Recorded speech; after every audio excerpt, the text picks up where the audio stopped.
안녕하세요. 꽃간호입니다. 얼마 전에 국가고시가 있었습니다. 우리가 실기문제 35문제 중에 기본간호를 열심히 하면 30점 이상은 확보하는데 문제가 없기 때문에 30점 이상을 확보하기 위해서 제가 실기문제를 완전히 정복할 수 있도록, 그래서 30점 이상을 확보하고 합격할 수 있도록, 그래서 동영상을 한번 만들어 보았습니다. 제가 여기 유튜브를 전문적으로 하지는 않기 때문에 좀 많이 부족합니다. 그래도 많이 도움이 되었으면 합니다. 한번 시작해 보겠습니다.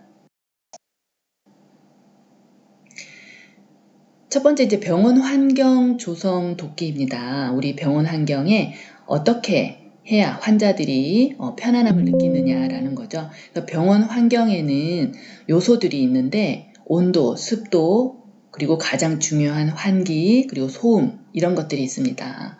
온도는 20에서 22도, 습도는 40에서 60%죠. 그래서 2022, 4060 이렇게 외웁니다. 우리가. 그래서 밤에는 온도를 조금 낮춰서 18도 정도로 낮추죠. 밤에는 침구를 덮고 있기 때문이죠.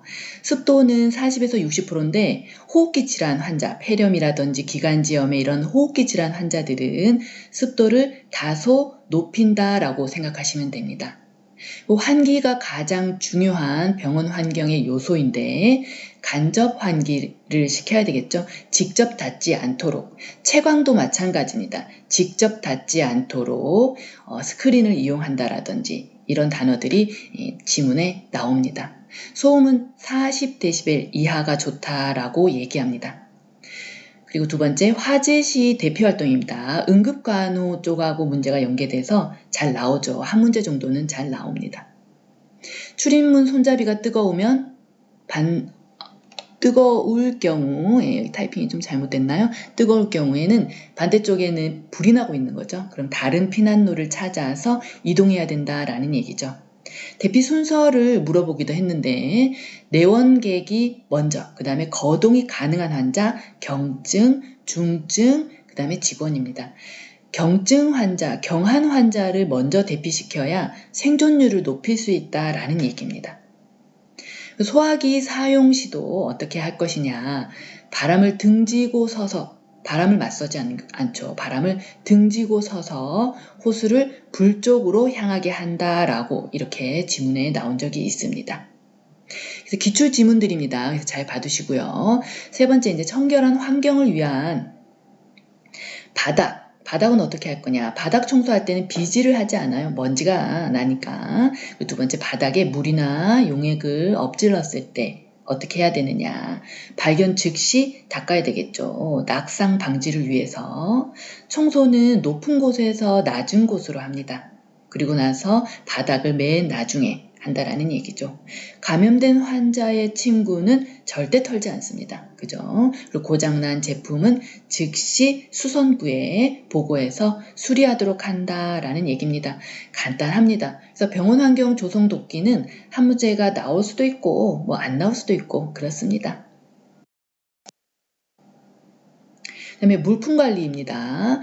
단백질이 묻은 유리제품이 지문에 잘 나와요. 그래서 피나 점액질, 이런 단백질 성분이 묻은 유리제품을 어떻게 관리할 거냐라는 거죠. 먼저 찬물에 헹군 다음, 반드시 먼저 찬물이라는 단어가 나와야 됩니다. 먼저 찬물에 헹군 다음 더운 비눗물로 씻는다라고 해야 돼요.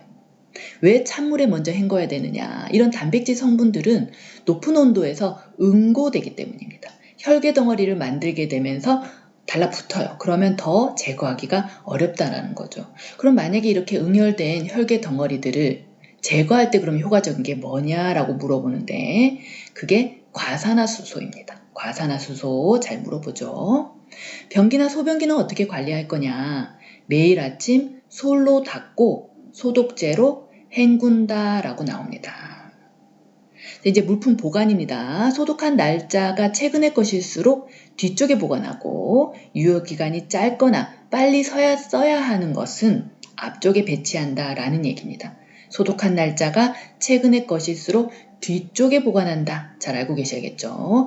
그리고 입원하거나 전동, 다른 병동으로 전동 가거나 또는 퇴원하는 환자의 간호중재에 가끔씩 나옵니다.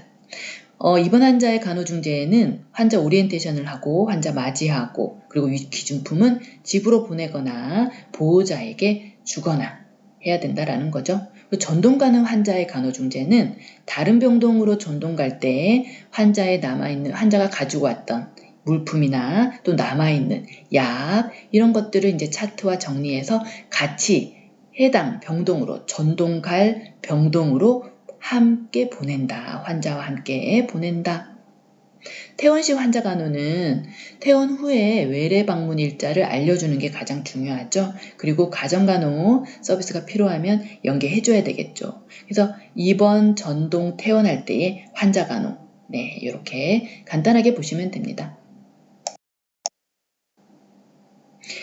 그 다음에 이제 활력징후독기죠. 여기서부터가 메인입니다. 그죠? 여기서는 활력징후독기 문제가 3문제 이상 나온다라고 생각하시고 여기 파트를 잘 보셔야 됩니다.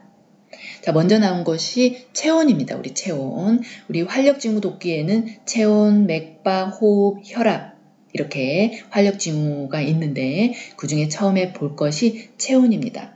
체온은 정상 범위가 36.5도에서 37.5도입니다. 그죠? 38도 이상을 고열이라고 얘기합니다. 정상 범위는 기본으로 알고 있어야 되겠죠. 우리 체온 조절 중추가 어디 있느냐라고 해부학 쪽에서 물어볼 수 있습니다. 체온 조절 중추는 뇌의 시상 하부에 있다라는 거죠. 그래서 체온을 고막에서도 이제 재는데 고막 체온을 잴 때 이 고막은 심부 체온을 가장 정확하게 잴 수 있는 부위입니다. 잘 알아두시고요. 이때 고막 체온을 잴 때 방법은 귓바퀴를 소화는 후 하방입니다. 아래쪽으로. 성인은 후 상방입니다. 위쪽으로 살짝 향하는 거죠. 이걸 그림으로도 화살표를 그리면서 그림으로도 찾아라 라고 나온 적이 있습니다. 그래서 소아는 후하방, 성인은 후상방 잘 봐두시고 그리고 매 측정 시마다 이 탐침 커버를 커버가 있거든요. 그 커버를 교환해야 됩니다. 이 커버는 일회용이에요. 그래서 이 탐침 커버를 깨끗하게 알코올솜으로 닦은 후 보관한다. 이렇게 나오면 안 돼요. 탐침 커버는 일회용이기 때문에 반드시 벗긴 후 또는 제거 후 보관한다. 이렇게 나와야 맞는 문장입니다. 잘 봐두시고요. 그 다음에 애과 체온입니다. 애과 겨드랑이거든요. 애과 체온을 잴 때는 가장 안전한 부위이긴 합니다. 겨드랑이에 체온계를 꽂아두면 되기 때문에 가장 안전한 부위라고 얘기하는 거죠. 그리고 대신에 부정확한 부위라는 거죠. 땀이 있고 또 우리 탐침 부분이 겨드랑이 중앙에 잘 맞게 빠지지 않고 있기가 또 잘 안 된다라는 거죠. 그래서 부정확하다. 그리고 무의식 환자에게도 측정이 가능한 부위다. 그냥 겨드랑이에 꽂아만 두면 되니까. 그죠? 그래서 애과 부위는 가장 안전하지만 부정확하고 그리고 무의식 환자에게도 측정이 가능한 부위다라는 얘기입니다. 애과 체온을 측정할 때는 마른 수건으로 겨드랑이 부위를 두드려서 닦고 문지르면서 닦으면 안 돼요. 문장이 문지러서 닦고 하면 틀립니다. 마찰이 생기면서 열이 생기게 되죠. 그래서 두드려서 닦고 그리고 애과부 중앙에 탐침을 놓이게 한 후 팔을 꼭 껴서 빠지지 않도록 한다. 이 말은 상박은 어깨 상박을 붙이고 하박 쪽은 가슴 위에 올려놓는 거죠. 이 문장이 같은 문장입니다. 그죠? 자, 구강으로 체온을 측정하기도 하는데 구강으로 체온을 측정할 때에는 금기사항이 있어요. 그러니까 협조가 안 되면 못해요. 입을 다물고 있어야 되거든요. 근데 입을 다물기가 힘들거나 또는 구강으로 체온을 쟀을 때 열 변화가 있거나 이러면 안 된다라는 거죠.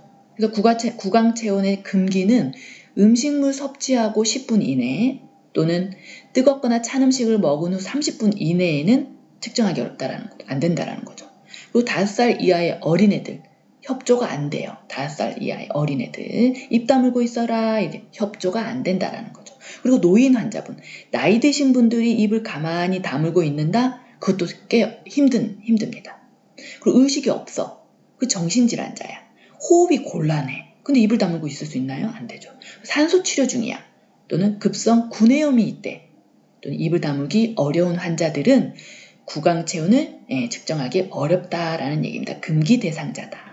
그럼 이번에 직장 체온도 있는데 직장 체온을 측정하는데 금기 대상자는 직장이 어딘지는 아시죠? 그래서 직장 체온을 측정하는데 금기 대상자는 직장이나 회원부 수술을 했대. 또는 경련을 하고 있어. 또는 심근경색증 환자, 심근경색이나 부정맥 환자들은 직장으로 체온을 측정하지 않습니다. 직장 체온, 직장 근처의 미주신경을 자극할 수 있기 때문에 그래서 심근경색이나 부정맥 환자들은 직장으로 체온을 측정하지 않아요. 그 직장 안에 종양이 있거나 염증이 있거나 설사를 하거나 이런 대상자들은 직장으로 체온을 측정하지 않는다라는 얘기입니다. 잘 비교해서 봐두십니다. 자, 이번에 맥박입니다. 맥박의 정상 범위는 우리 60에서 100회죠. 1분당 60에서 100회입니다. 그래서 60보다 느리면 서맥이고요. 100회보다 빠르면 빈맥입니다. 그죠? 정상 범위 알고 있어야 되겠죠? 그래서 바이탈 우리 활력 징후에 정상 범위를 쭉 나열해 놓고 문제가 나올 때 그렇게 문제에 나오면서 비정상적인 것을 내놓으면서 이랬을 때 간호중재를 어떻게 할 거냐라고 물어본다는 얘기예요. 그래서 바이탈 사인의 정상 범위는 기본적으로 알고 있어야 됩니다. 자, 맥박은 60에서 100회가 정상이다. 자, 맥박을 측정하는 부위들 알고 있어야 되겠죠. 우리 노동맥, 요골동맥입니다. 가장 보편적으로 사용하는 부위죠. 그래서 이렇게 문제에 나와요. 성인의 가장 보편적으로 맥박을 측정하는 부위가 어디냐라고 물어본다는 거죠. 그럼 어디예요? 요골동맥, 노동맥을 찾으셔야 됩니다. 그 다음에 요골동맥은 말초에 있죠. 그러니까 요골동맥이 말초 맥박이 잘 잡히지 않을 때, 쇼크시죠. 쇼크에 혈압이 떨어질 때 맥이 잘 안 잡힙니다. 그럴 때 또는 수전증이 있어서 팔을 떨고 있는 환자들, 이럴 때 사용하는 부위는 어디냐라고 물어보는 거죠. 그럼 어디예요? 경동맥이라는 얘기입니다. 목 양측에 있죠. 네, 경동맥. 그 다음에 또 이렇게 물어보죠. 혈압을 측정할 때 상지에서 혈압을 측정할 때 주로 사용하는 부위가 어디냐라고 물어봐요. 그럼 어디예요? 상완동맥, 다른 말로 위팔동맥이라는 얘기입니다. 그리고 이제 심천맥박 정말 잘 물어보는데 심천맥박은 요골동맥에서 말초에서 맥박이 불규칙해 또는 영하야.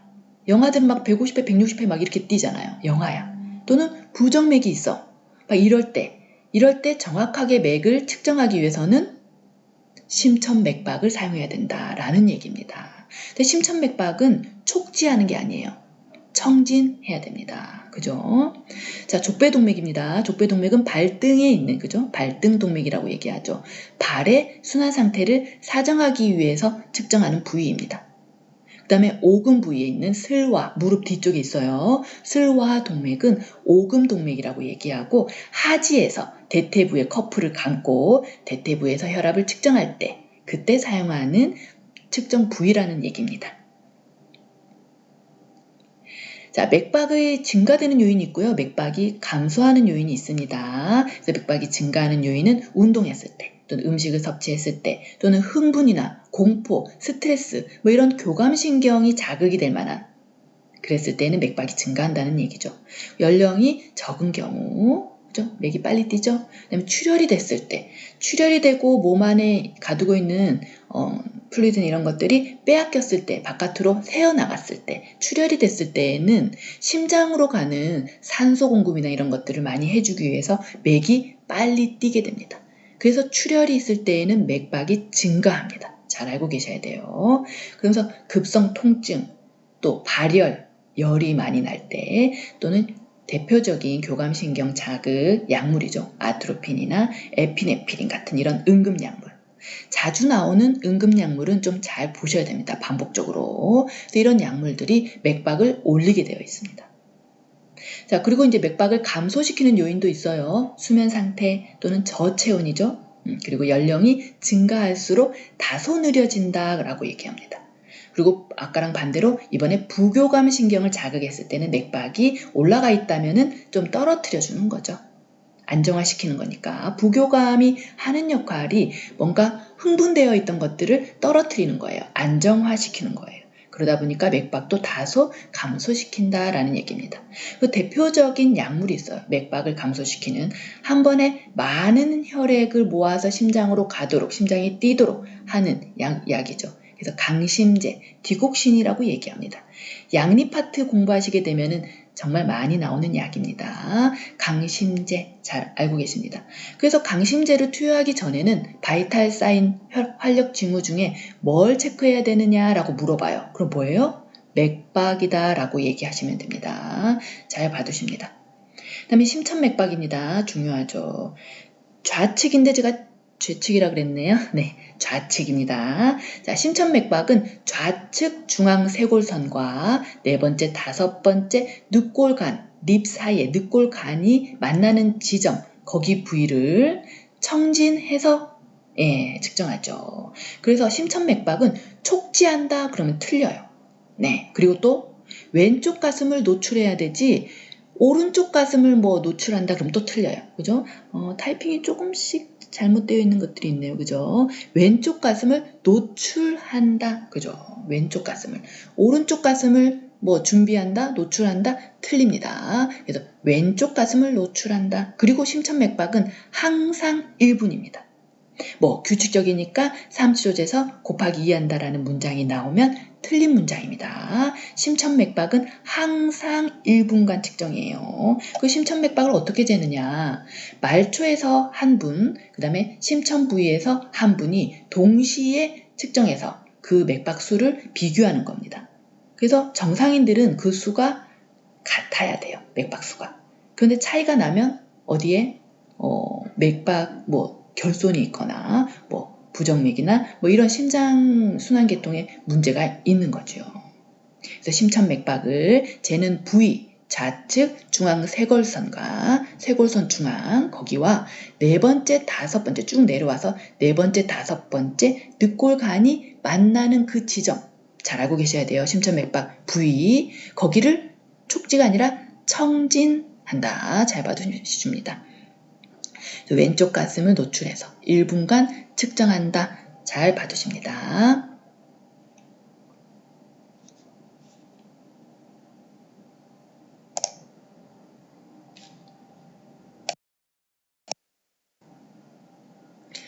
자, 이번에 세 번째입니다. 레스피레이션 호흡이죠. 호흡은 정상 범위가 12회에서 20회입니다. 분당 12에서 20회. 정상 범위 알고 계셔야겠죠? 우리 체온 조절 중추는 뇌의 시상하부에 있었거든요. 호흡 조절 중추는 뇌의 연수에 있습니다. 그래서 이걸 해부학에서 잘 물어봐요. 좀 헷갈리기 좋으니까. 그죠? 호흡 조절 중추는 뇌의 연수에 있다. 호흡에 관여하는 근육이 뭐냐? 횡격막. 폐 뒤쪽에 붙어있는 횡격막과 늑간근입니다. 예전에 해부학에서 물어본 적이 있습니다. 그래서 이것도 좀 체크해 두시고요. 자, 세 번째, 네 번째는 호흡, 이상호흡에 대해서 잘 나오는 이상호흡입니다. 체인 스톱, 체인이 돌아가고 있다가 스톱, 멈추는 거죠. 그러면서 돌아가시는. 리듬이 불규칙하고 무호흡과 과도호흡이 교대로 일어나다가 돌아가시기 직전에 크게 한번 몰아쉬더니 숨을 안 쉬고 이제 돌아가시게 되는. 그래서 이거를 임종시 호흡이라고 얘기합니다. 체인 스톱 호흡. 자, 이제 쿠스마울 호흡입니다. 쿠스마울 호흡은 리듬은 규칙적이에요. 네, 비정상적으로 깊고 호흡수가 증가되는 양상을 볼 수가 있습니다. 그리고 케톤 당뇨병 호흡수 상태일 때 당뇨 환자들이 케톤이라는 이런 독성 물질이 많이 쌓이게 돼요. 그러면서 이런 쿠스마울 호흡 양상이 나타나는 거죠. 냄새가 납니다. 과일 신냄새, 케톤 냄새라고 얘기합니다. 그래서 이걸 케톤 당뇨병 호흡수일 때 나타나는 이상호흡, 쿠스마울 호흡 이라고 얘기합니다. 잘 나옵니다. 체인스톡 호흡과 쿠스마울 호흡 잘 봐둡니다. 자, 호흡을 측정하는 방법이에요. 맥박을 측정한 후, 측정한다는 말을 하지 않고 손목을 그대로 잡은 채로 규칙적이면 30초 재서 2배 해줘도 됩니다. 곱하기 2 해도 된다라는 얘기예요. 규칙적이면. 불규칙적이거나 영아인 경우에는 1분간 재야 되겠죠. 당연히. 그리고 흡기와 호기를 합쳐서 1회입니다. 각각 1회가 아니란 얘기예요. 잘 봐둡니다. 근데 맥박을 측정하고 호흡을 측정한다는 말을 하지 않아야 되는 이유가 뭐죠? 호흡은 조절이 가능해요. 우리가 뇌의 연수에서 숨 쉬지 마라 라고 이렇게 명령할 수 있다는 거죠. 그래서 조절이 가능합니다. 그래서 호흡을 측정한다는 말을 하면 안 돼요. 그죠? 잘 봐둡니다. 자, 이제 마지막으로 혈압입니다. 혈압의 정상 범위는 120에 80입니다. 그래서 우리가 고혈압을 얘기할 때는 수축기압 140 이상, 140에서 90 이상을 고혈압이라고 얘기하고, 저혈압은 90에서 60 이하, 수축기압 90, 이완기압 60, 90에서 60 이하를 저혈압이라고 얘기하죠. 그래서 정상 범위는 120에 80이다 라고 얘기합니다. 이때 우리는 이 맥압을 평균 맥압을 얼마냐고 물어보기도 합니다. 시험에서. 정상 성인의 평균 맥압이 얼마냐 이렇게 물어봐요. 얼마예요? 40입니다. 40mmHg 40입니다. 자, 혈압을 재는 목적이 뭐냐라는 거죠. 순환기계의 순환 상태를 확인하기 위한 가장 기초적인 것이 혈압입니다. 자, 수축기압을 정의할 때 예전에 이렇게 물어봤습니다. 자심실이 수축할 때 혈액이 대동맥벽을 지날 때 생기는 압력을 무엇이라고 얘기하느냐 이렇게 물어본 적이 있다는 거죠. 수축기압이라는 얘기입니다. 그럼 이완기압이 뭐냐? 우심방이 최고로 이완되었을 때의 압력이라는 거죠. 심장의 수축과 수축 사이에 생기는 휴식기압, 휴식에 들어간다라고 해서 휴식기압이라고도 얘기합니다.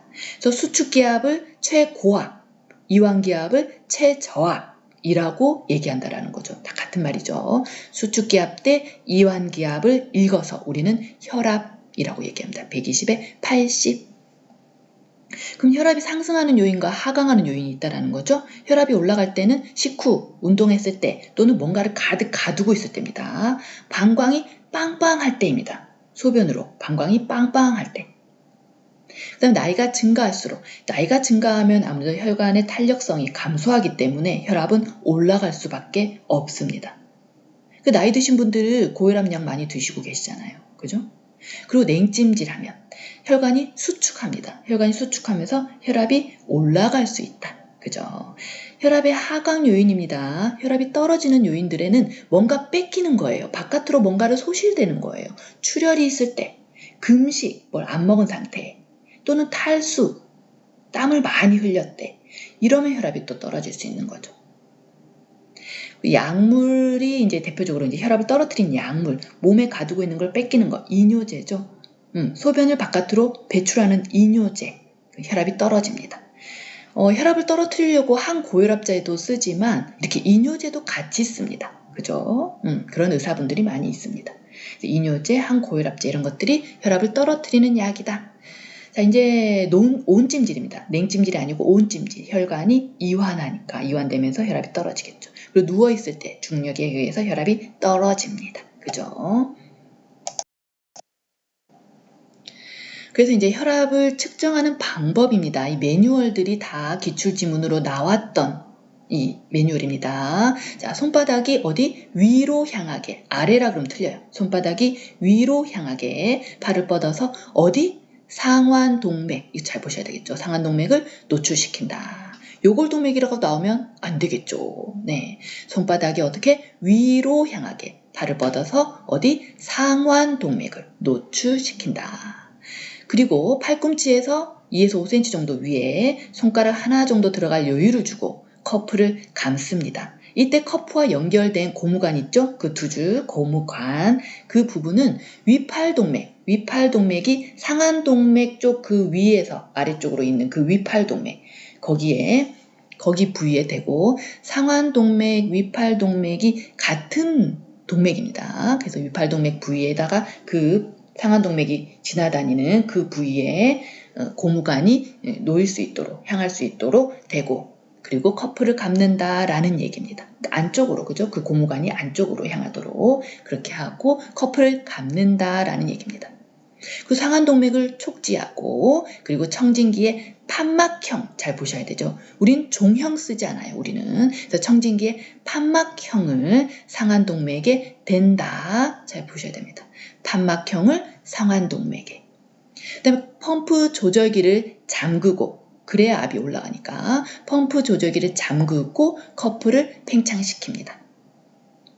자, 1초에 2mmHg. 그 말은 천천히 떨어뜨리면서입니다. 1초에 2mmHg씩 천천히 떨어뜨리면서 바늘 눈금을 보면서 주의 깊게 듣는다, 청진한다는 얘기예요. 그때 이때 처음 들리는 지점이 수축기압이고, 그리고 들리다가 사라지거나 약해지는 그 지점이 이완기압, 최저압이라는 얘기죠. 그래서 최고압과 최저압을 읽으면 혈압이 읽혀지는 겁니다. 이제 혈압을 측정할 때 우리 오류가 발생할 수 있는 경우에 대해서 한 2년 전에도 물어봤거든요. 네, 그래서 혈압이 측정될 때 오류가 발생할 수 있는 것들을 좀 알고 계셔야 됩니다. 그래서 높게 측정되는 케이스들은 더 많아요. 낮게 측정되는 케이스보다. 그래서 혈압이 높게 측정되는 오류를 범할 수 있는 경우들이 보면 커프가 크기가 이거랑 반대로 좁은 경우에, 또는 심장보다 낮은 경우에, 또는 커프를 너무 느슨하게 감았거나, 안정이 덜 됐거나, 충분한 휴식을 취하지 않았거나, 식후에 바로 쟀거나, 아니면 흡연을 하고 난 다음이라든지, 이랬을 때는 이제 혈압이 높게 측정되는 오류를 범하는 거죠. 그거 높게 측정되는 경우가 더 많아요. 그래서 낮게 측정되는 경우 이 3가지 정도를 알고 외워두면 이거 말고는 높게 측정되는 거니까 더 문제를 푸실 수가 있겠죠.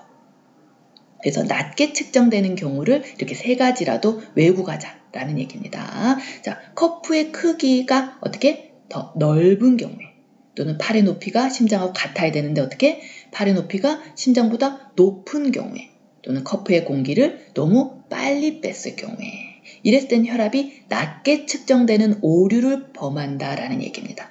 자, 이해되시죠? 커프의 크기가 넓을 때, 팔의 높이가 높을 때, 커프의 공기를 빨리 뺐을 때, 여기는 혈압이 낮게 측정되는 경우다라는 겁니다. 자, 주의사항입니다. 혈압을 잴 때 팔을 심장과 같은 높이로 두어라. 그렇죠. 그리고 같은 부위에서 반복 측정해야 되는 경우가 있다는 거죠. 될 수 있으면 다른 팔에서 재야 되는데 같은 부위에서 또 반복 측정해야 되는 경우가 있다는 얘기죠. 그럴 때에는 텀을 둬야 돼. 2에서 5분 정도의 시간 간격을 충분히 두고 측정해라라는 얘기입니다. 왜 정맥우렬이 정상순환 상태로 회복할 수 있는 시간을 줘야 되니까요. 자, 커프의 크기는 상박에 3분의 2가 덮이면 됩니다. 그래서 3분의 2와 같아야 한다라는 말입니다. 자, 지금부터는 감염관리와 무균술 돕기입니다. 감염관리와 무균술 돕기 파트에서 3문제 이상이 나옵니다. 그래서 여기도 잘 봐두셔야 됩니다. 활력 징후에서 3문제, 감염관리 무균술 돕기 파트에서 3문제, 이렇게 잘 봐두셔야 되고, 그 다음에 또 운동과 이동 돕기에서 3문제, 이렇게 대비하셔야 됩니다. 자, 감염관리와 무균술 돕기. 첫 번째 이 개념들은 공중보건에서 많이 언급이 되는 개념들인데 제가 그냥 정리만 해봤습니다. 잘 나오는 문장들이라서. 자, 병원 감염을 뭐라 하느냐? 병원의 환경이나 의료기구를 통해서 유발되는 것들. 그리고 입원 중에 발생하는 모든 감염을 우리는 병원 감염이라고 얘기한다라는 얘기입니다. 병원 감염에 가장 많이 차지하는 건 뭐냐라고 물어본 적도 있습니다. 뭐예요? 요로 감염과 수술 후 창상 감염입니다. 수술의 그 상처에 감염이 되는 거죠. 또 요로 감염과 수술 후 창상 감염이 가장 많다라고 얘기합니다. 질병이나 감염 상태와 관계없이 병원에 입원한 모든 대상자에게 적용되는 감염관리의 기본 원칙을 뭐라고 하느냐라고도 물어본 적이 있죠. 표준 주의, 표준 예방 지침이라고 얘기한다라는 거죠. 정리해 두시고요. 자, 의료 폐기물 분류예요. 제가 박스로 이렇게 정리를 해봤는데 의료 폐기물에서 반드시 한 문제가 나옵니다. 그래서 이 박스를 무조건 외우셔야 돼요. 이 박스. 네. 자, 격리 의료 폐기물은 감염병 폐기물이에요. 감염병 환자한테서 나오는 모든 것들입니다. 감염병 환자의 기저귀, 감염병 환자한테 썼던 모든 것들, 닦은 거, 알코올솜, 닦은 거, 감염병 환자한테서 나오는 모든 것들을 폐기물, 이거는 격리 의료 폐기물이라고 분류하고 보관기간이 7일밖에 안 됩니다. 최대한 빨리 배출해야 된다는 얘기입니다. 감염병 환자한테서 나온 거니까. 그리고 위험하니까 붉은색으로 표시합니다. 붉은색. 색깔도 알아두셔야 돼요. 그죠? 그 다음에 위해 의료 폐기물이에요. 위해 의료 폐기물은 자, 5가지가 있는데 조직물류 폐기물, 손상성 폐기물, 그리고 병리계, 생물화학, 혈액오염 폐기물이라는 얘기입니다. 이렇게 5가지. 조손병, 생혈, 앞글자라도 떼서 외우셔야 됩니다. 위해 의료 폐기물에는 조손병, 생혈, 뭔지 모르겠지만 조손병이라는 게 있는데 생리를 많이 한대. 네, 저는 이렇게 해서 외우라고 말씀드리고 있습니다. 자, 조직물류 폐기물, 인체 조직, 장기, 티눈 제거할 때 내시경 하면서 떼낸 조직, 이런 것들입니다. 그런 것들은 조직물류로 분류한다라는 얘기죠. 손상성 폐기물은 손상이 될 만한 거, 주사바늘, 침, 한의원에서 쓰는 한방용 침, 칼날, 메스 있죠? 칼날, 수술실에 쓰는 칼날 같은 이런 것들. 손상성 폐기물, 파손된 유리조각, 이런 것도 손상성 폐기물이죠. 그죠? 병리계 폐기물은 임상 병리실에서 사용할 만한 것들 생각하면 돼요. 실험 검사 이런 거 할 때 슬라이드, 또 배양액, 시약, 이런 것들. 그죠? 그런 것들은 병리계 폐기물. 그 다음에 생물화학 폐기물로 분류하는 게 폐백신입니다. 그 다음에 폐항암제, 이런 것들은 생물화학 폐기물로 분류한다라는 거죠. 그리고 또 최근에 물어봤던 게 혈액오염 폐기물이에요. 어떤 거? 폐혈액백, 수혈하고 나면 그 백 있잖아요. 폐혈액백. 그리고 혈액 투석실에서 쓰는 인공신장시에, 그죠? 투석실에서 쓰는 혈액 투석할 때 사용하는 그 세트, 그 폐기물. 이런 것들은 혈액오염 폐기물이다라는 얘기입니다.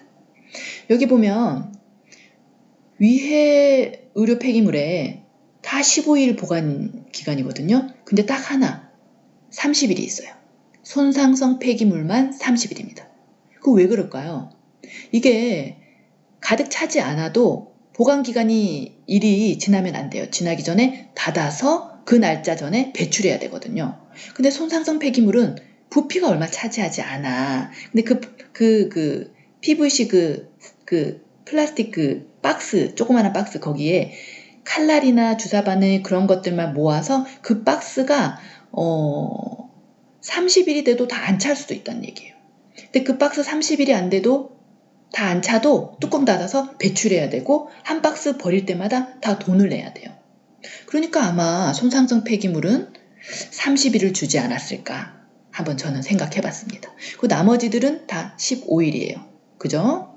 격리 의료 폐기물만 7일. 그죠? 자, 그래서 위해 의료 폐기물. 그 다음에 일반 의료 폐기물이에요. 일반 의료 폐기물은 우리가 정말 많이 임상에서 쓰는 것들이 다 일반 의료 폐기물이에요. 많이 물어보죠. 그래서 자, 혈액체액이 묻어있는 탈지면, 알코올솜, 붕대, 거즈, 주사기, 수액 세트, 그죠? 일회용 기저귀, 이거는 이제 일반인들이 썼던 일회용 기저귀죠. 생리대. 이런 일반 의료 폐기물에 박스에 가득 찹니다.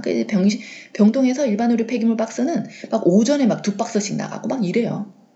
엄청 많이 우리가 그만큼 일반 의료 폐기물로 많이 분류해서 나가는 거죠. 보관기간 15일입니다. 그죠? 그래서 이렇게 위해 의료 폐기물과 일반 의료 폐기물은 색깔이 노란색이에요. 상자 합성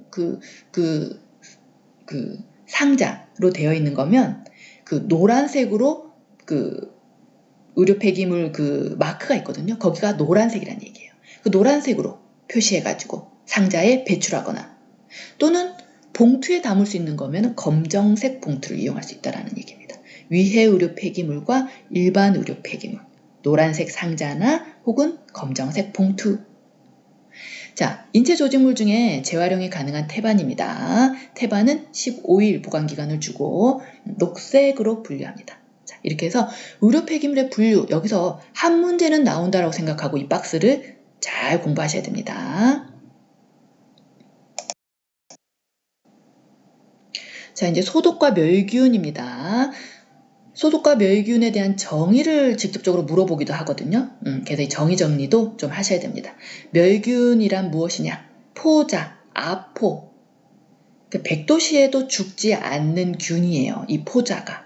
이 포자를 포함한 모든 미생물을 전부 사멸하는 걸 멸균이라고 얘기합니다.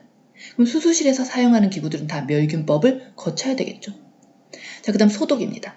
소독은 전염성 병균을 죽이는 방법이고 세균의 포자, 아포는 사멸시키지 못한다는 얘기예요. 죽이지 못한다는 얘기야.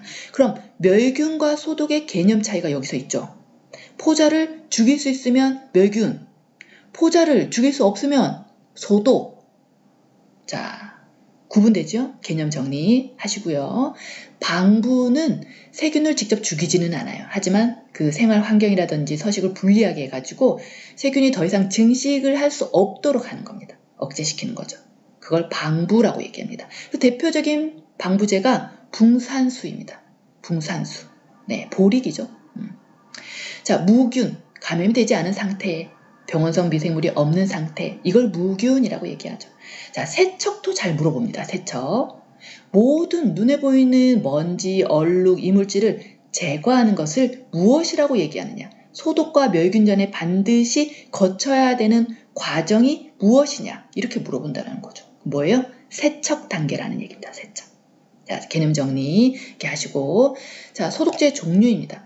소독제 종류를 예전에는 뭐 알코올이나 포비든 제제 같은 이런 간단한 것만 물어보다가 요즘에 이제 클로르헥시딘, 글루코네이트 같은 그런 조금 어려운 소독제까지 이제 물어보고 있습니다. 예전에는 뭐 알코올이나 포비딘이나 H2O2 정도만 물어보다가 최근에는 클로르헥시딘까지 물어보고 있다라는 거죠. 자, 소독제 종류도 잘 준비하셔야 됩니다. 자, 첫 번째가 아이소프로필 알코올입니다. 우리가 흔히 알고 있는 알코올. 수용성이죠. 70에서 75%의 알코올이 사용되고 있다는 거죠. 그래서 이 70에서 75%의 알코올로는 피부 소독, 체온계나 청진기, 기구 표면, 뭐 심전도의 그 기구의 표면, 뭐 이런 표면 소독에 이용한다는 겁니다. 그래서 비위험 기구에 낮은 수준의 소독이 가능하다라는 겁니다. 알코올 70에서 75%가. 이 농도도 알고 계셔야 돼요. 70에서 75%. 그러면서 이 알코올은 세균, 결핵균, 곰팡이, 바이러스에 효과적입니다. 잘 정리해 둡니다. 자, 포비돈 제제입니다. 포비딘, 베타딘, 포비돈, 아이오딘. 다 같은 말이죠.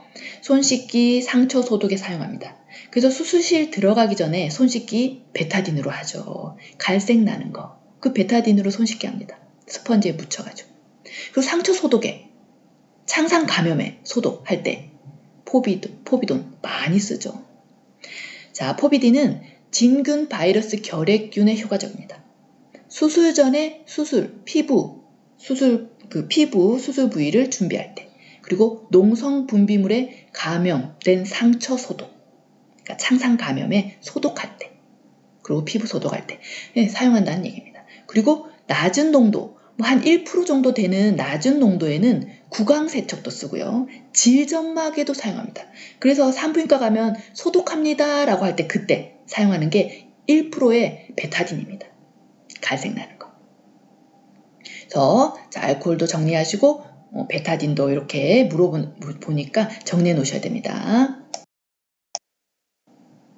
일단 세 번째가 과산화수소입니다. H2O2. 과산화수소. 응혈된 주사기 소독에 적합하다. 보통 3%를 사용하고 있습니다. 그리고 특수구강 간호할 때 백태 제거에 효과적입니다. 백태 제거. 그런데 백태 제거할 때 원액을 쓰지는 않죠. 희석해서 사용합니다. 원액을 쓴다 그러면 틀려요. 희석해서 사용합니다. 우리 그 특수 구강 간호할 때, 백태 제거할 때 희석해서 1대4 정도로 희석해서. 클로르헥시딘, 글루코네이트라고 얘기하는 클로르헥시딘, 헥사가글 용액으로 많이 쓰죠. 그래서 점막 소독에 많이 씁니다. 점막 소독, 구강 가글에서 뱉고 치과 치료하고 나면 왜 그 가글하는 거 있죠? 그게 이 클로르헥시딘이에요. 그래서 피부 소독에도 쓰고 점막 소독에도 쓰고 그람 양성균의 소독력이 높다라는 얘기입니다. 결핵균, 바이러스 포자에는 효과가 없어요. 이렇게 클로르헥시딘 물어본 적 있습니다. 잘 정리해둡니다. 자, 이제 멸균법의 종류입니다. 멸균법의 종류에서도 한 문제가 나옵니다. 멸균법의 종류를 물어볼 수 있고 아니면 무슨 멸균법에 무슨 기구를 넣느냐를 물어볼 수도 있고 그리고 자비소독법도 멸균법은 아니지만 잘 물어보는 파트입니다. 그래서 여기 멸균법의 종류부터 정리를 하자면 정말 많은 내용들이 있지만 딱 이거라도 알고 가시면 문제가 풀립니다. 가압증기 멸균법, 오토클레브를 이용하는 가압증기 멸균법입니다. 120도에서 30분이에요. 이렇게 외우시면 돼요. 교과서마다 좀 달라서 131도에서 몇 분, 121도에서 몇 분, 이런 식으로 나눠져 있는 교과서도 물론 있더라고요. 근데 120도든 130도든 고온이라는 얘기입니다. 그죠? 고온의 다습, 습기를 이용한다. 이게 포인트예요. 고온의 다습이다. 그리고 짧은 시간에 끝나요. 30분. 그래서 경제적이라는 얘기입니다. 그래서 수술실에서 오토클레브를 두고 사용하기도 해요. 떨어뜨리거나 바로 써야 되는 것들은 바로바로 그냥 오토클레브에 넣어가지고 또 한 30분이면 멸균이 되니까 그렇게 사용한다라는 거죠. 경제적입니다. 자, 외과용 수술기구, 스테인레스로 되어 있는 금속기구들은 다 돌릴 수 있어요. 스테인레스는 습기에 강해요. 고온에 강하다라는 겁니다. 그래서 외과용 수술기구는 다 오토클레브에 넣는다는 거예요. 금속기구. 그 다음에 도뇨 세트. 이때 얘기한 도뇨 세트는 스테인레스로 된 세트만 얘기하는 거지 그 도뇨관은 제외입니다. 도뇨관. 그건 PVC로 된 고무관 같은 거거든요. 도뇨관, 소변줄. 그거는 제외란 얘기예요. 도뇨 세트, 드레싱 세트. 그 다음에 곡반, 퍼스펜. 이런 스테인레스로 되어 있는 외과용 수술기구. 이런 것들. 그 다음에 면직류, 고온에 강하죠. 습기에 강합니다. 면직류. 그 다음에 방포, 꺼즈, 린넨, 가운 이런 것들, 면직류. 이런 것들은 오토클레브에 넣는다는 얘기입니다. 근데 이 오토클레브를 사용할 때 매뉴얼들이 있어요. 원칙이 있다는 거죠. 그래서 2겹의 방포로 2번 감싸야 돼요. 왜?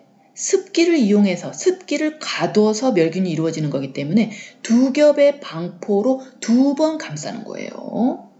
무거운 건 아래다 둡니다. 가벼운 건 위에다 둬요. 근데 너무 빽빽하게 차곡차곡 넣지 않아요. 왜? 습기가 왔다 갔다 하면서 습기들이 이동하면서 멸균이 이루어져야 되기 때문에 빽빽하게 막 넣지 않는다, 채우지 않는다는 얘기예요. 그냥 무거운 건 아래에, 가벼운 건 위에, 요 정도만. 그러면서 가로 세로 60이 넘으면 안 돼요. 꾸러미가 크면 들어가지가 않아요. 오토클레브 안에. 그래서 가로 세로 크기 제한이 있습니다. 그리고 감염병 환자가 입원시 가져온 물품은 오토클레브에 돌려가지고 소독하고 그 다음에 봉투에 넣어서 보관하면 참 좋죠. 간편하고. 그래서 이 문장도 잘 나옵니다. 감염병 환자의 입원시 가지고 온 물품은 가압증기 멸균법으로 소독한 후 봉투에 넣어 보관한다. 이 문장. 옳은 문장으로 잘 나옵니다. 자, 이오가스 멸균법입니다. 에틸렌 옥사이드, 줄여서 이오가스라고 얘기하죠. 가스입니다. 그래서 이 가스의 유해성이 있어요. 그래서 통기 시간이 필요하다라는 얘기입니다. 그래서 이거는 멸균법은 시간이 너무 오래 걸려요. 통기 시간까지, 환기 시간까지 고려해야 되기 때문에 12시간 이상이에요. 8시간에서 16시간이라고 얘기하고 보통 12시간 이상이라는 얘기입니다. 그리고 55도예요. 또 다른 책에서는 38에서 55도예요. 이렇게 얘기합니다. 그 말은 다소 낮은 온도에서라는 얘기예요. 저온, 다소 낮은 냉멸균, 콜드 스텔라이제이션이라는 얘기입니다. 냉멸균. 그러면서 가스의 유해성 때문에 시간이 길다, 통기 시간을 고려해야 된다라는 문장들이 나오면 다 맞는 문장이라는 거죠. 어떤 거를 넣을 거냐, 이오가스로. 내시경, 플라스틱, 고무. 일단 열에 약하고 습기에 약한 것들은 이온가스로 돌린다는 겁니다. 이 세 개 외울 수 있겠죠? 내시경, 플라스틱, 고무. 그리고 뭐 고열이나 습기에 민감한, 예민한 기구, 날카로운 기구. 이렇게 나오면 맞는 문장이죠. 그죠? 그 다음에 건열멸균입니다. 드라이 히트 스텔라이제이션이라고 얘기하는 건열멸균. 오븐 형태로 바짝 굽는 거예요. 더 높죠, 온도가. 160도입니다. 160도. 160도에서 한 2시간이라고 얘기합니다. 오븐 형태의 멸균이다. 어떤 것들? 습기가 들어가면 안 되는 것들이에요. 여긴 포인트가 그겁니다. 그래서 파우더예요. 오일, 바셀린, 연고. 그래서 바셀린 연고 만들 때, 바셀린 거즈 만들 때 사용하는 것이 건열멸균입니다. 종이, 거즈, 솜, 유리 제품. 이런 것들은 이제 건열멸균법으로 사용한다라는 얘기입니다. 이렇게 해서 멸균법 이거 말고도 우리 또 여러 가지가 있어요. 저온 플라즈마라든지 여러 가지 멸균법들이 있는데 그런 멸균법들은 그냥 오지선다이기 때문에 같이 나오는 것뿐이지 그런 것들이 답이 될 리는 없다라는 거예요. 우리가 이 세 가지를 가장 많이 사용하고 있고 임상에서도 그래서 이 세 가지가 또 가장 많이 언급이 됩니다. 그래서 답을 찍더라도 이 세 개 중에 하나 찍어야 된다라는 얘기예요. 그죠? 네, 잘 외우셔가지고 준비해서 한 문제가 나올 거기 때문에 잘 준비합니다. 그리고 이 멸균법은 아니지만 많이 나오는 거 자비소독법입니다. 감염병 환자의 가정에서 손쉽게 사용할 수 있는 소독법은 이렇게 물어봅니다. 그럼 뭐예요? 자비소독입니다. 100도에서 끓여가지고 10분 이상 한다는 거죠. 포자와 일부 바이러스를 제외한 포자까지는 죽일 수가 없어요. 멸균법이 아니기 때문에 포자와 일부 바이러스를 제외한 모든 병원균을 파괴할 수 있다. 집에서 할 수 있는 그래서 손쉬운 방법이죠. 집에 감염병 환자가 있어요. 비형간염 환자가 있어요. 그럼 그 사람이 사용한 식기류는 수저, 뭐 수건, 뭐 이런 것들은 소독은 해야 되잖아요. 그때 자비 소독한다는 얘기입니다. 기름류는 깨끗이 닦은 후에 넣어서 끓여야 되죠. 그다음에 물품이 완전히 잠겨야 효과가 있습니다. 물품이 완전히 잠긴 다음에 끓여서 10분 이상. 유리 제품은 처음부터 넣어야 돼요. 뜨거울 때, 끓을 때 넣는다. 그러면 틀려요. 유리 제품 바닥 팍 깨지죠. 유리 제품은 처음부터 천천히 온도를 높여가야 됩니다. 처음부터 찬물에서부터 넣는다라는 얘기입니다.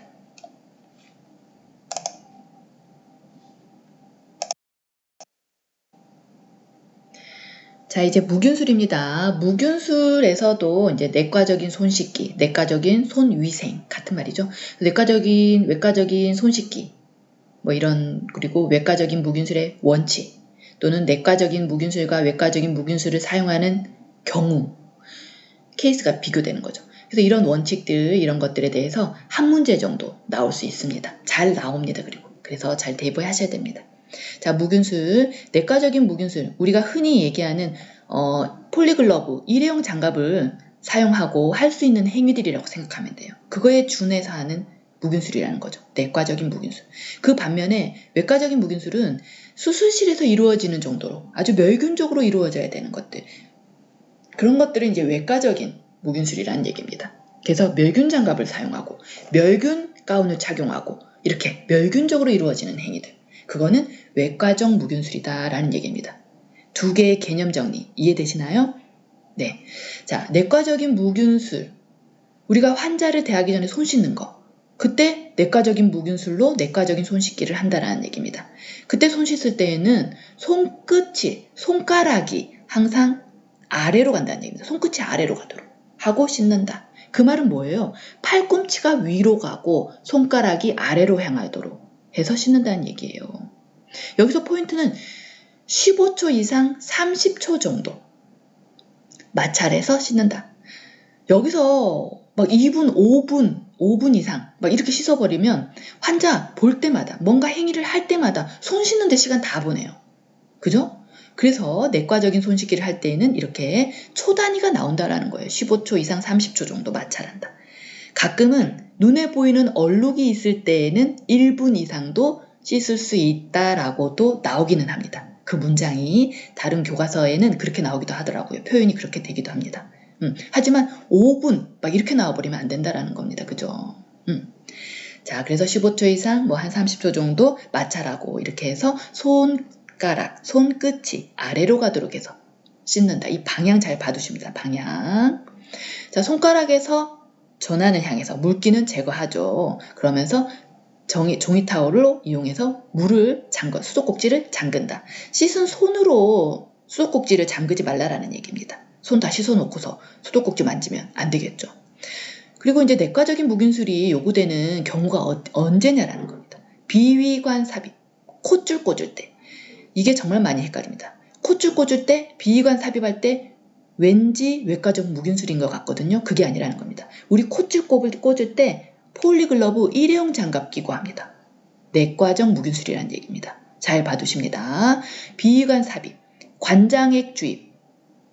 관장할 때 일회용 글러브 끼고 한다는 거예요. 그 다음에 배관 비우기. 배관, 수술하고 나면 피주머니 달고 나오죠? 그 피주머니에 얼마나 피 났나 이렇게 따라 보잖아요. 그 배관 비울 때. 일회용 글러브 끼고 한다는 거죠.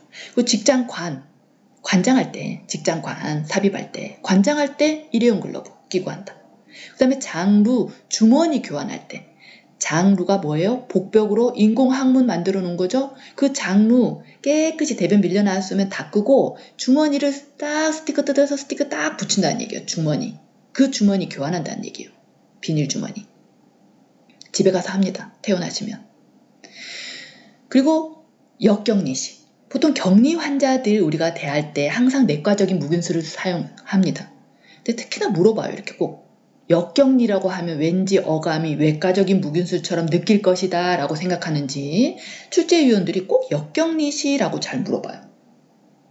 자, 역격리시 내과적 무균술이다. 절대 틀리시면 안 됩니다. 자, 외과적인 무균술이에요. 멸균적으로 행해져야 됩니다. 도뇨관 삽입, 소변줄 꽂은 거. 우리 요로감염, 병원 감염에서 정말 많이 차지하고 있는 요로감염. 네, 그래서 소변줄 꽂을 때는 아주 멸균적으로 이루어져야 돼요. 도뇨관 삽입. 그 다음에 주사약을 준비할 때 주사약 준비 과정에서 멸균 장갑 끼고 하는 이런 외과적인 무균술이 이루어져야 된다는 얘기입니다. 엄격하게. 그런데 그게 잘 지켜지지 않은 곳이 많이 있긴 하죠. 항생제를 주사할 때, 말초 혈관에서 주사를 할 때, 주사할 때 외과적인 무균술입니다. 아주 멸균적으로 해야 됩니다. 요추천자, 뭔가 침습적인 행위죠. 요추천자, 복수천자, 뭐 이런 침습적인 행위죠. 멸균적으로 이루어져야 돼요. 외과적 무균술이죠. 그 다음에 개방 상처에 드레싱을 교환할 때, 상처 소독할 때 외과적 무균술입니다. 멸균 장갑 착용하고 상처 소독해야 돼요. 네, 요런 거. 그 다음에 수술기구 소독할 때 당연하죠. 멸균 물품 다룰 때 흉곽 배관을 교환한대요. 이거 수술실 올라가서 해야 되죠. 흉곽 배관 자체를 교환한다는데 이거 외과적인 무균술이에요. 그래서 이렇게 케이스, 어떤 경우에는 외과적인 무균술이고 또 어떤 경우에는 내과적인 무균술이 요구되는지를 비교해서 알고 계셔야 됩니다. 자, 그리고 이제 매뉴얼들을 보면 외과적인 무균술의 매뉴얼들. 손은 상지에서 가장 깨끗한 부위다라고 얘기합니다. 외과적 무균술에서. 그 다음에 팔꿈치는 항상 아래로 가도록 해야 됩니다. 그래서 손을 씻을 때도 손가락이 위로 팔꿈치가 아래라는 얘기입니다. 그렇게 해서 손을 씻고 몇 분이에요? 여기선 초가 나오면 안 되죠. 꼼꼼하게 씻어야 됩니다. 2에서 5분 꼼꼼하게 씻고 수술실 들어가야 된다 생각하면 됩니다. 그 수술실에 들어가기 전에 팔꿈치 위에까지 닦아야 되겠죠. 손 씻기 할 때. 그래서 외과적인 무균술로 외과적인 손 씻기를 할 때에는 이렇게 팔꿈치 위까지 닦아야 돼. 손목 위까지 닦는다? 그럼 틀려요. 손목까지 닦는 건 내과적인 우리 손 씻기죠. 근데 팔꿈치까지 닦는 거예요. 팔꿈치까지. 그래야 외과적인 손 씻기입니다. 손가락에서 손목 쪽으로 닦고 한번 사용한 종이수건은 멸균 타올은 버려야 되겠죠. 그리고 보통 그 물을 잠글 때에는 무릎이나 그 발로 밟아서 그죠?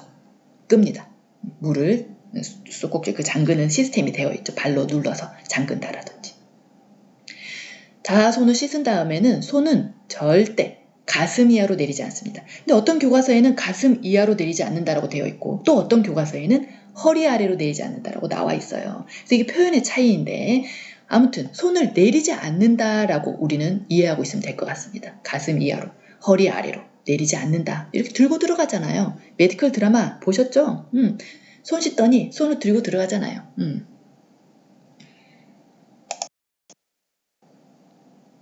자, 전달집게 사용법, 멸균 물품을 꺼내는 법, 소독포 개방 순서, 또는 소독용행을 따르는 거, 뭐 여기에서 한 문제 정도 나올 수도 있고요. 그래도 이게 다 나왔던 지문들이니까요. 가볍게 한번 봅니다. 그렇게 어렵지는 않거든요. 그리고 혹시나 나온다면 반드시 맞춰야 되는 부분이죠. 자, 전달집게를 사용하는 방법은 한 용기의 겸자에는 하나씩만 꽂아야 돼요. 당연한 말이죠. 그 멸균 영역의 가장자리는 오염이에요. 그래서 가장자리는 닿으면 안 돼요. 그래서 겸자를 꺼낼 때 가장자리에 닿지 않고 꺼내고, 넣을 때 가장자리에 닿지 않고, 그래서 맞물린 채로 넣어야 된다는 얘기예요. 손목보다 아래로 향하게 하고 사용하죠. 집게는 24시간마다 데일리 교체입니다. 24시간. 소독솜을 주고받을 때는 집게, 겸자끼리 닿으면 안 됩니다. 무슨 문장을 읽어도 닿는다라는 문장 나오면 다 틀려요. 닿는다 그러면 일단은 컨타미네이션이 오염이기 때문에 닿지 않아야 한다. 자, 멸균된 물품을 꺼내는 법, 소독포를 개방하는 순서를 그림으로도 나온 적이 있습니다. 실제 기출에. 그래서 그림도 좀 연상하면서, 자, 멸균된 날짜를 일단 확인합니다. 인디케이터. 그 멸균 표시지. 그거에 날짜가 써져 있잖아요. 그 날짜, 멸균 확인용 테이프. 거기에 날짜를 확인하고 떼어냅니다. 그 다음에 나한테서부터 먼 쪽에 있는 귀퉁이를 잡고 펴니다. 그런 다음에 양쪽, 오른쪽이든 왼쪽이든 양쪽 하나 차례차례 펴고 마지막으로 가장 가까운, 나 쪽으로 가까운 쪽에 귀를 잡고 포를 펴니다. 먼 쪽, 양쪽, 가까운 쪽입니다. 이 순서 바꿔서 나오니까요. 잘 봐두고요. 자, 소독 용액을 따를 때 또 원칙이 있는데 뚜껑을 열어요. 열어서 그 뚜껑의 내면이 아래로 가도록 향해서 들고 있는 거죠. 들고 있을 땐 내면이 아래로 향하게 하고 들고 있는 거고, 뚜껑을 내려놓을 때에는 그 멸균된 내면이 위로 향하게 해서 바닥에 놓는다는 얘기예요. 이거 잘 바꿔서 나오죠. 잘 봐둡니다. 그리고 소독 용액을 따를 때에는 10에서 한 15cm 정도 높이에서, 한 50cm에서 따르면 너무 튀겠죠. 10에서 15cm 정도 높이에서 조금 따라 버린 후 써야 돼요. 왜? 그 입구는 가장자리는 오염이기 때문에, 거기를 흘러나온 건 오염이기 때문에 조금 따라 버린 후 사용해야 된다는 겁니다. 자, 소독용액 따르기를 그림으로도 나온 적이 있어요. 내면이 위로 가게 하고 들고 있는지, 바닥에 놨을 때는 내면이 위로 향하게, 내면이 아래로 가도록 해서 들고 있는지, 놓았을 때는 내면이 위로 향하게 해서 놓았는지, 이런 거, 라벨이 위로 가게 하게 들고 있는지, 이런 그림들이 나온 적도 있다라는 거죠. 잘 봐둡니다. 자, 이번에는 격리의 종류입니다. 격리.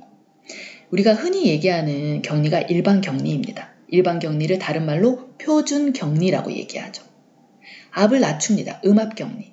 이 사람이 가지고 있는 균이 바깥으로 나가지 않도록 음압 격리한다라는 겁니다. 비형, 간염이나 결핵이나 코로나 같은 이 사람이 가지고 있는 이 균이 바깥으로 나가지 못하도록 가족이나 의료진을 보호하는, 그걸 일반 격리, 표준 격리, 음압 격리라고 얘기합니다.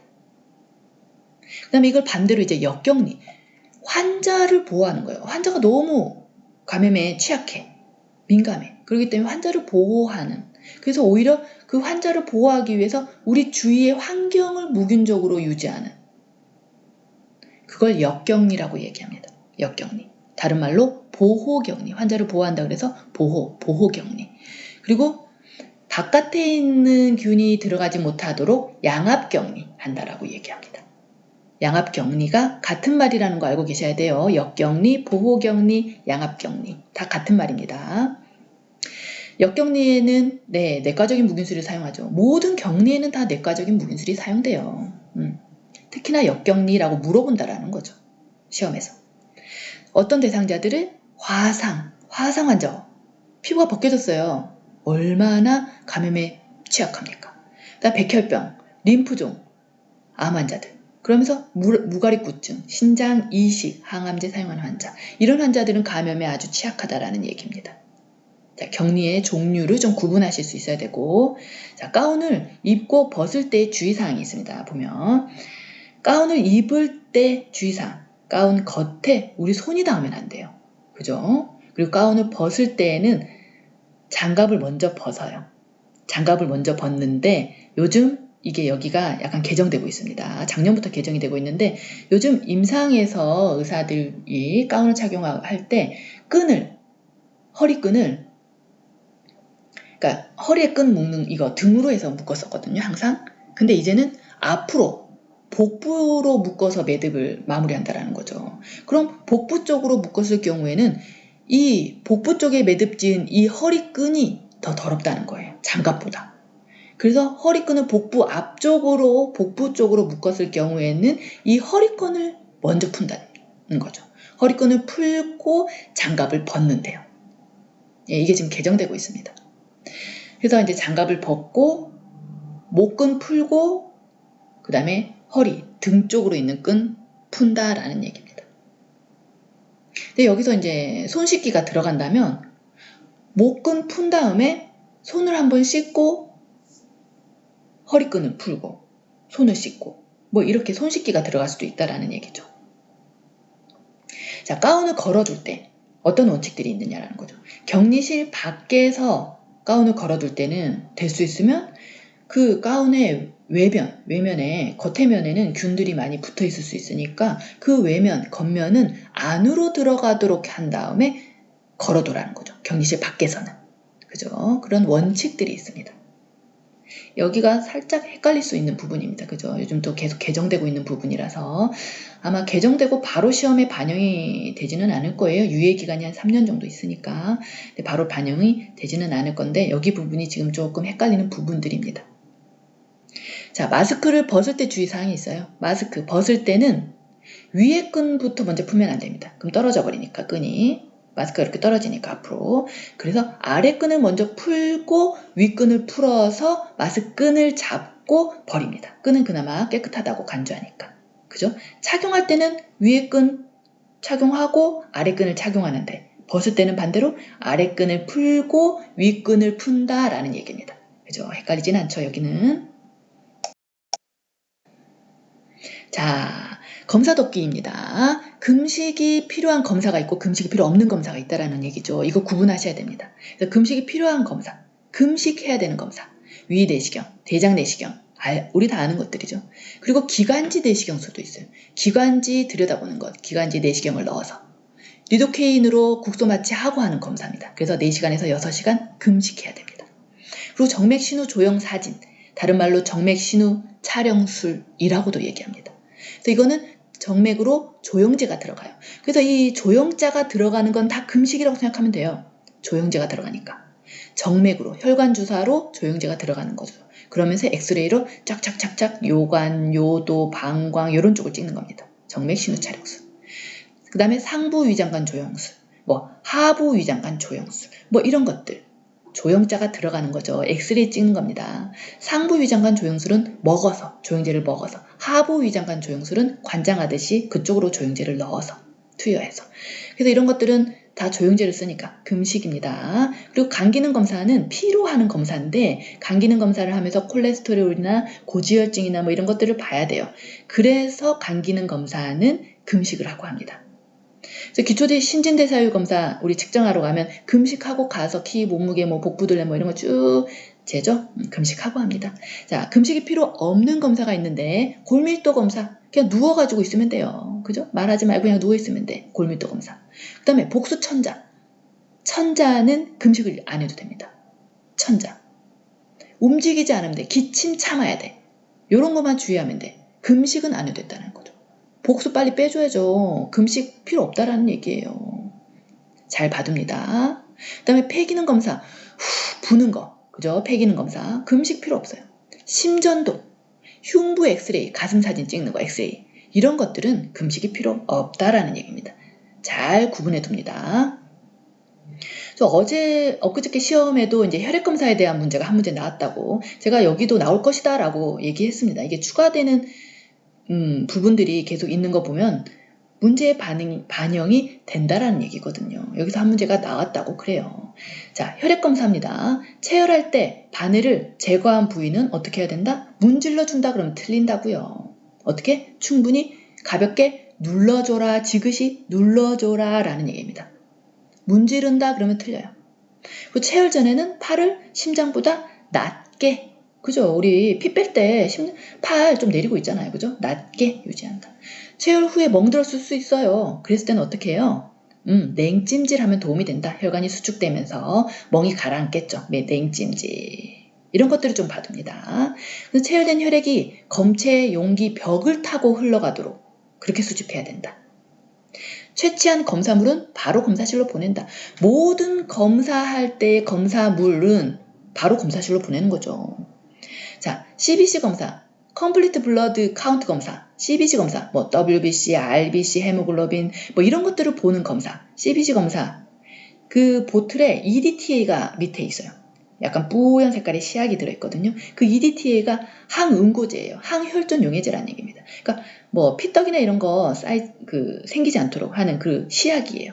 EDTA 시약이 잘 섞일 수 있도록 부드럽게 세차게 흔든다 그러면 틀리겠죠. 부드럽게 흔들어서. 자, 이렇게 해서 혈액 검사 잘 봐두시고 소변 검사. 네, 우리 검사독기 파트가 그렇게 어렵지 않아요. 그래서 포인트들만 잡으면 쉽게 외울 수 있고. 그래서 이 검사독기 파트가 요즘 좀 중요시되고 있거든요. 3문제가 나온다고 생각하셔야 돼요.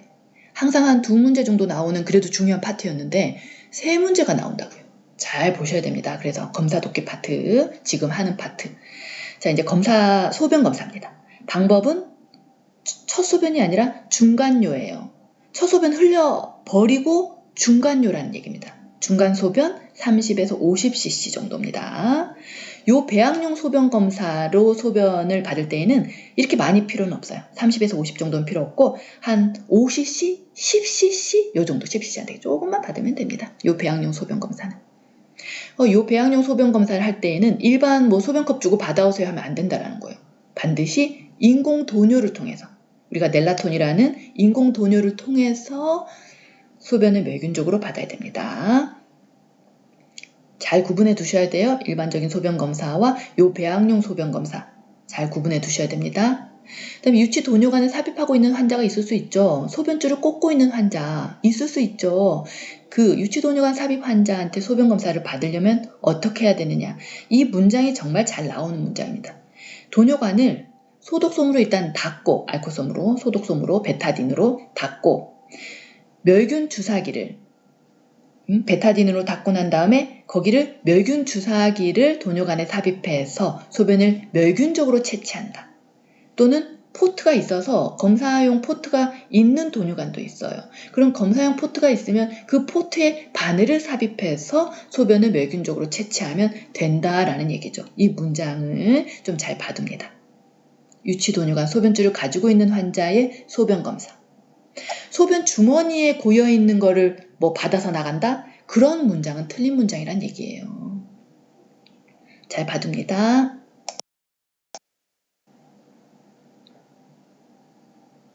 자, 세 번째 이제 24시간 소변 검사도 있어요. 일반 소변 검사 말고 24시간 소변 검사. 이거는 24시간 하루 종일 나오는 소변을 다 용기에 모아서 제출하는 겁니다. 검사 시작할 때, 자, 소변 지금 가서 화장실 가서 보고 오세요. 그리고 나서 이 다음부터 나오는 소변은 모아주세요라고 해야 돼요. 그 말은 첫 소변은 버린다는 얘기입니다. 그리고 나서 그 다음날 그 시간이 되면 자, 지금 소변 마렵지 않아도 소변을 보셔가지고 용기에 모으셔요 라고 얘기하셔야 됩니다. 그 말은 마지막 소변은 모은다는 얘기입니다. 첫 소변은 버리고 마지막 소변은 모은다는 얘기입니다. 그렇게 해서 24시간 모은 것을 용기에 모은 것을 제출하는 거죠. 근데 소변 수집하다가 흘렸을 수 있어요. 그러면 어떻게 해야 돼요? 처음부터 다시 해야 됩니다. 근데 이게 기출 지문이에요. 네.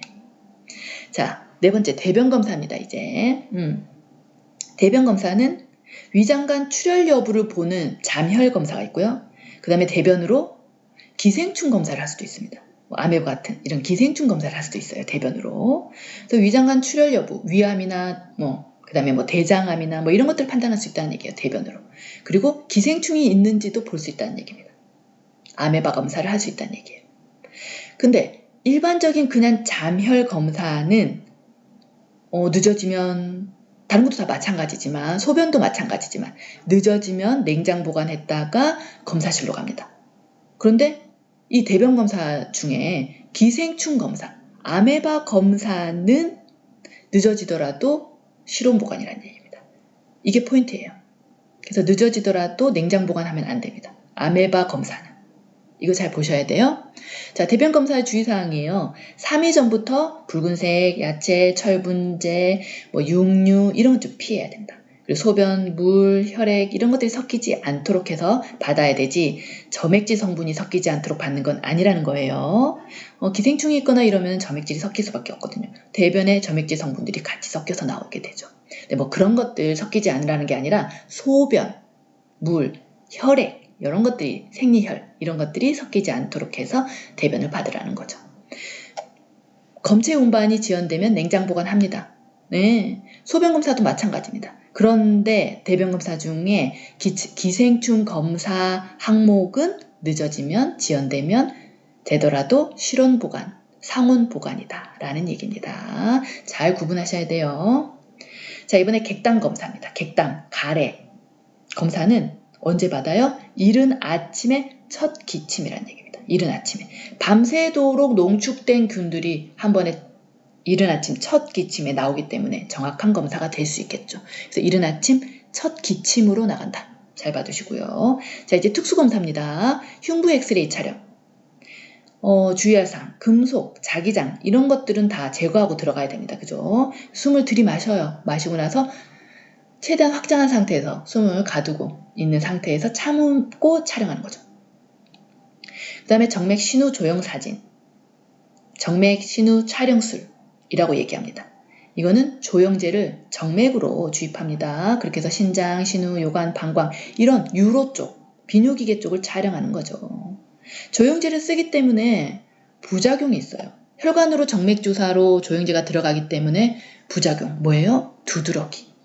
가려움증이라는 얘기입니다. 잘 알고 계셔야 돼요. 자, 그 다음에 바륨 관장입니다. 관장하듯이 바륨이라는 조형제를 넣는 거예요. 그래서 바륨 관장이라고도 얘기하고 하부 위장관 조형술, 하부 위장관 촬영술이라고도 얘기합니다.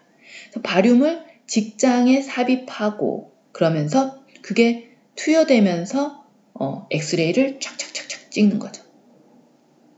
조형제를 들어가는 거기 때문에 이거는 변비를 예방해야 됩니다. 관장하듯이 들어가는 거기 때문에 이건 변비를 일으킬 수가 있어요. 이 조형제가.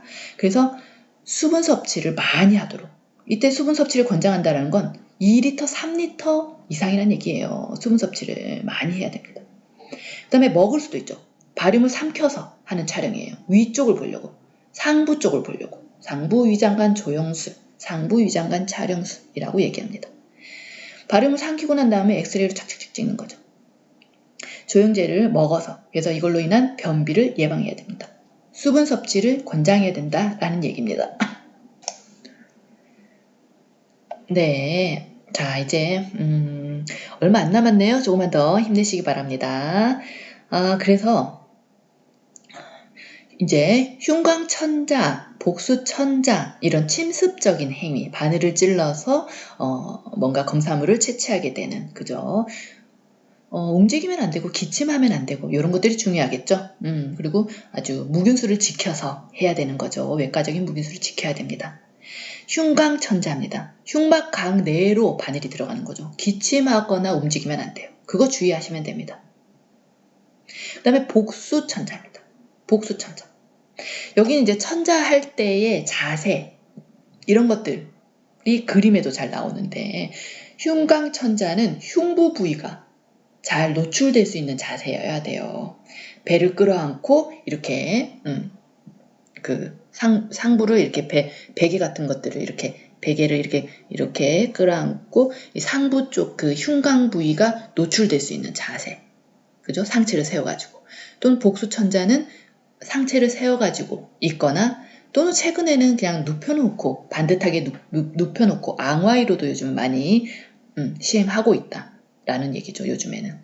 이런 자세들이 그림으로도 나오고 그리고 이 복수천자 할 때에 그 천자를 통해서 나오는 드레네이지 되고 있는 그 배관의 위치가 그림으로 잘 되어 있는지 옳은 것을 골라라 잘 나온다라는 거죠.